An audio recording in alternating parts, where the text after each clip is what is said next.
ลูกชายเราโอ้ยโด พ่อน แม่พาแม่ก้อนให้ลูกให้หลาน สาธุสาธุสาธุ นะโมตัสสะภะคะวะโตอะระหะโตสัมมา จะได้จับได้ได้จับใครวิดีโอใช่ไหม แล้วจิ้มใช่ไหม จิ้มแค่นี้ เหนื่อยทานแล้วเรื่องกำลังทานเดี๋ยวมันบันเทิงเราจับเติมมันก็โดนวะ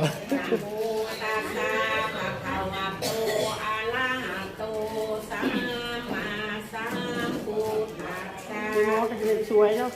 จังเลย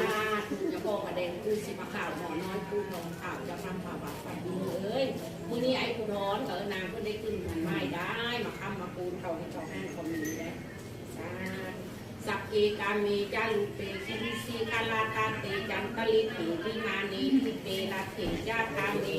กาลุวานาคาหานีเกหาวัตถุมานีเกเตภูมาจายันตุเทวาสลาธลาวิสเมยัคคาขันธพนาคาติขันตา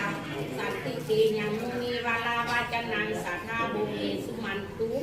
ผู้ข้าขอโอกาสอันซืนเทวดาเจ้าทั้งหลายซึ่งสถิตอยู่สวรรค์สั้นว่ากับทางภูเทวดาเจ้าทั้งหลายอันสถิตอยู่เทิงวิมานยอดเขาขาดในอากาศและโอดร้อนในเงินซานและที่นี่ก็ดีขออันเชิญยักษ์ข้าขันธาเดินหน้าทั้งหลายซึ่งสถิตอยู่ในหน้าในโบกที่หมกวาอย่างอ้อมแอมที่นี่ก็ดีขอจงอนุโมทนาขอบคุณนักษาศีลกินทานและฟังคำเทศนาดอมผูกคาทั้งหลายเบิดทุกตนทุกองค์ของคาทั้งสาธุสาธุเด้อผูกคางลักษณะมังลักษณะนางสายทางลักษณะนังยังแก้วอันประเสริฐผู้ข้าขออ้างอิงถึงเทวดาทั้งหลายไม่เคยให้อินทานเป็นเท้าคิวแล้วทางทางโลละสัพพุนทุนทะลงพิมานเดชถ้าอาทิตย์เจ้าตนพิเศษไซแสงพระจันทร์พระจรแยงบนภูตนลักษมีเฮืองหุ่งเจ้าเวหาพลาหูตนสุลินทาตนมืดฟ้ามืดหน้าทั่วเวหุนตนทะลงในภาษาในอากาศและเกาะร้อนกระทำจัตุโลมหาราชาวัฒามหาราชทั้งสีคือเท้าพระรัตนาอันเป็นเจ้าแห่งพันธะพระทั้งหลายผู้รักษาอย่างที่บัวละลาท้าววิรูปักฆาอันเป็นเจ้าแห่งงานอันท้าววิรูปักฆาอันเป็นเจ้าแห่งพระทั้งหลายผู้รักษาอย่างที่ทักขินก็ดีท้าววิรูปักฆาอันเป็นเจ้าแห่งนาคทั้งหลายผู้รักษาอย่างที่ปัดก็ดีท้าวปุเวลาอันเป็นเจ้าแห่งยักษ์ทั้งหลายผู้รักษาอย่างที่ปัดก็ดีพร้อมไปด้วยบริวารของตนเป็นต้นเจ้าพ่ออดีนาคีนาคานรณีแนบนานนางน้อยเมฆลาอันทักษะอยู่ใต้มนุษย์สุดแห่งห้องเงินบนในบางบนและย่านน้ำทุกสันทำและหินผาในไผ่พนาย่างกวางเขตพื้นแผ่นปัตตะพีปุกทรณีและย่อมยาทุกแรงล่ามหาไม้มณีโคตรโกสี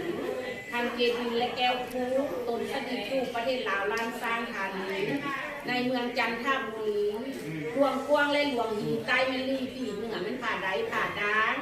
มือนี้ผู้ข้าชิขอนิมนต์ทุกพระองค์ที่ลูกก้าวซื่อมาข้างคนนี้ข้าวผู้ร้อนกับนางอันเพิ่นได้ขึ้นเงินไม่ขอให้ผู้อักทานทุกพระองค์ที่ลูกก้าวซื่อมาขอให้นางมาคุ้มครองรักษาซอยเหลือสองตัวเมียนี่ไปทางใต้ก็ให้มีผู้ซอยเหลือไปทางเหนือก็ให้มีผู้ซอยผู้สูงเพชรอย่างก็ให้เป็นเงินเป็นคำผู้รักแล่นให้ผู้ใบแล่นฝันไปพ่อทานให้ผู้มาส่งมายืนให้มาพ่อทานก็พอห้องพอให้เด้อเงินคำไหลมาก็ลองมาเด้อสาธุแล้วมาไปลายบนสีมือนี้เป็นวันที่ที่สุวลิตคือควยซื้อว่า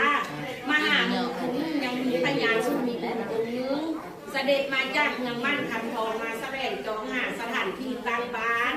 เพื่อปลูกสร้างให้ผู้ซุ่มกินเห็นควรเจ็บเป็นเก่นขัดขวางจังไรบ่ได้มาเพราะเพิ่นจึงตั้งต่อปลูกสร้างแปลงไปพระเมตไตรโพธิเจ้าว่าดีบ่อนนี้แต่ข่าวก่อนที่พระเจ้าสร้างภูที่สมภารเป็นบ่อนพระเจ้าปากแพ้ฝูงมุขยามานผู้สาโหดเป็นบ่อนพระเจ้าโปรดสัตว์มีกรเป็นบ่อนนางธรณีเอาเงินทำมาปลูกไว้พระเจ้าแก้นไทยมาอยู่สวรรค์สนิทกันถึงพูดไทยก็ได้มาตอบวันนี้พวกเจ้าจะได้นั่งในห้องแก้วซ่องคำเขาสินำเอาแก้วแดงมาให้กับทางคอยช่วงไซหรือล่างไหลมา เจ้าสิมีสักดานที่องค์อากับทางญาติพี่น้องสิแต่งตกฝากมาหากับทางภรรยาอันหุ่นน้อยหน้าซื่นซอยสู่ผาปลามาเด้อควันเอ้ยก่อนแล้วเลยจังหวัดป้าเขียวแล้วให้พวกเจ้ามาพลันให้พวกเจ้าพลันตั้งหน้าข้ามดองข้ามเล่ามาเยอะมาจำเริญเงินกวงอย่าได้ขุดอย่าได้กวงดูสลับสดียอเงินกวงให้เป็นเงินลาดยอพัสสาให้เป็นยอดคาดดองสูงยอหงคำให้เป็นลงแก้วยอขึ้นแล้วให้ดูสลับสดียอเสาหนึ่งให้ได้หัวไม่ลายยอเสาสองให้ได้กล้วยเต่ายอยอเสาสามให้ได้คลองเต่าคำยอเสาสี่ให้ได้คำเต่ามือยอเสาห้าให้ได้เข้ามือล้านมาเนี้ยยอเสาหกเนี่ยก็งามนอนลูกเสียงค้างยอเสาเอ็ดให้ได้ลูกจ้างมาแต่งเล็กแต่งหงายยอเสาแปดให้ได้ทรายผู้งามมายายเล่าและแจกของขวัญขอให้ได้มามวลงัวควายเต็มคอกสร้างมาออกเงินน้องเงินทำกองทองแบ